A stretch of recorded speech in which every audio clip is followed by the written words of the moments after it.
Hi, I'm Sandi Genovese and welcome to the Scrapbook Showgram. We are talking today about calendars. Now, in this digital age, there are so many smartphones and computer programs and laptops and tablets and all kinds of ways that people are electronically keeping track of their schedules. However, I think it's kind of fun to make a calendar and to even turn it into a mini scrapbook, so it's kind of a combo. And here's what I mean. If you look here, you can see that I've got what looks like a CD case, but it's actually a calendar case, so that when you open up the cover and pull it around, if this were a normal CD case, the way that they're constructed, they generally won't open any further than this. If it's the calendar case, it will open up all the way so that it lets you have the calendar sitting out on display, which I think is fun. Now, here is the one that I have created for January, and I've just used a regular snowflake punch to punch out the designs that I've decorated this particular page with.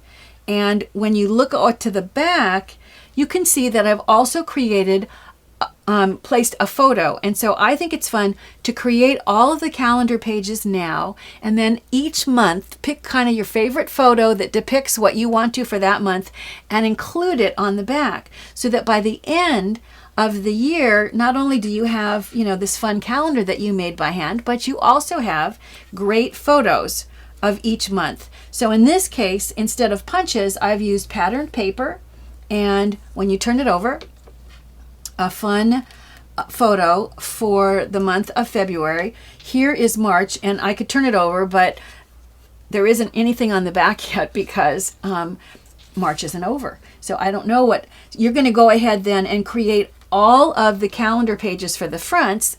At least that's what I'm going to do, and then I'll go back and add a photo to the back of each one. Now, to do this, you need to print out the actual calendar itself with the days of the week.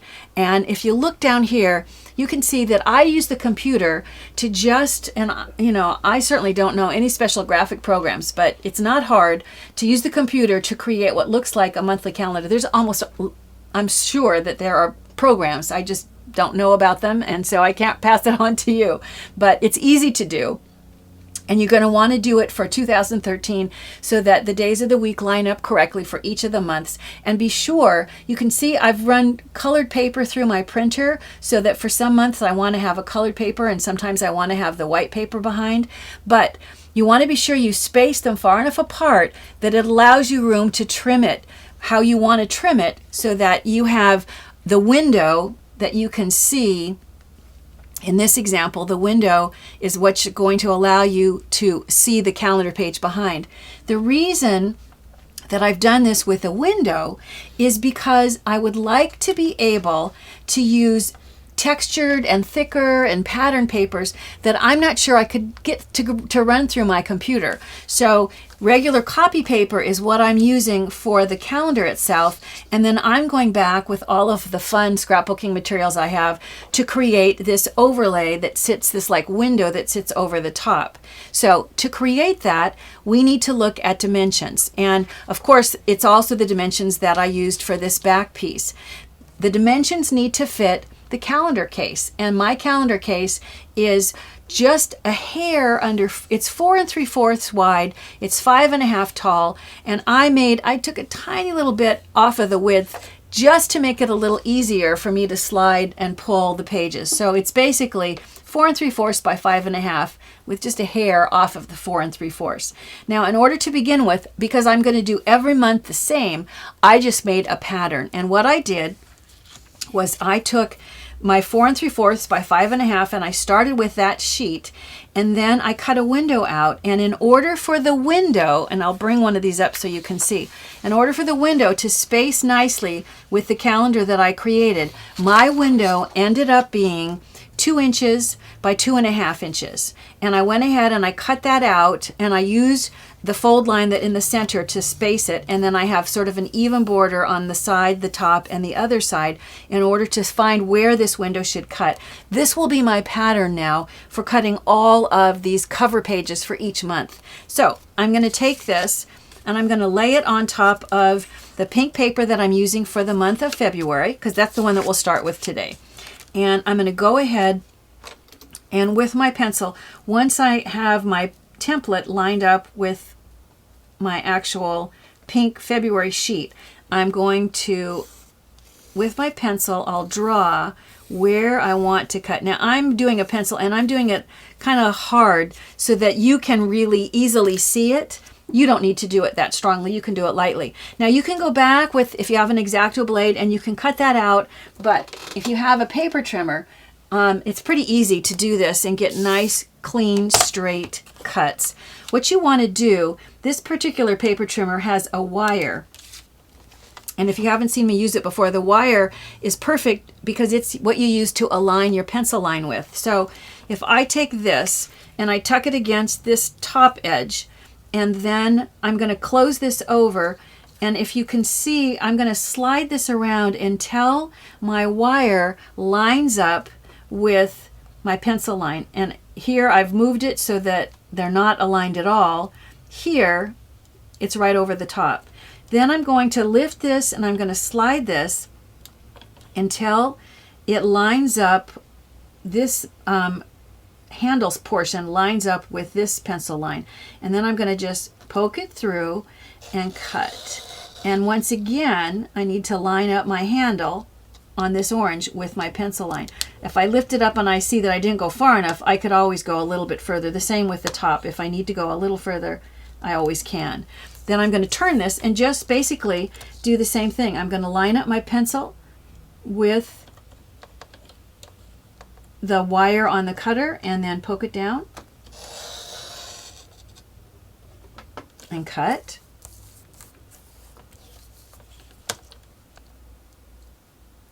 And so now I'm getting ready to line up the final line that I'm going to cut, and I'll go ahead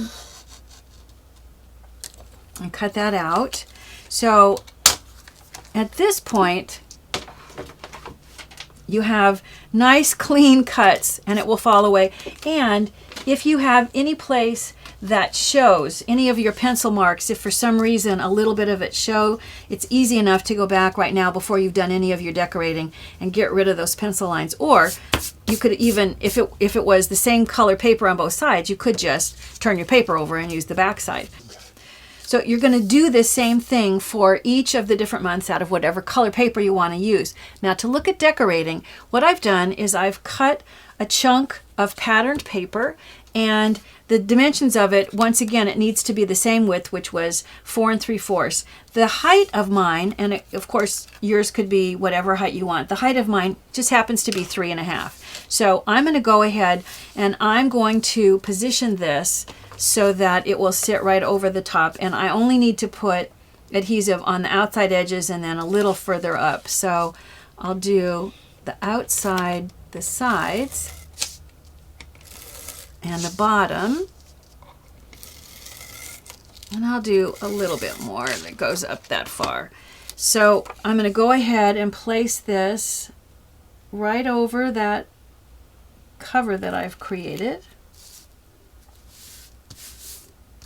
Notice I've gone right over the window. I think that it's easiest to do it this way. Now what I'm going to do is trim out this extra piece. So, and actually instead of trimming it all the way out, I'm going to just fold it over. So I'm going to trim right along the line of that window, just with a pair of scissors. And now I'll add more adhesive to the pattern paper in here. You would add, even more adhesive than that, and then I'll just fold it down. And that way I'll end up with a nice edge.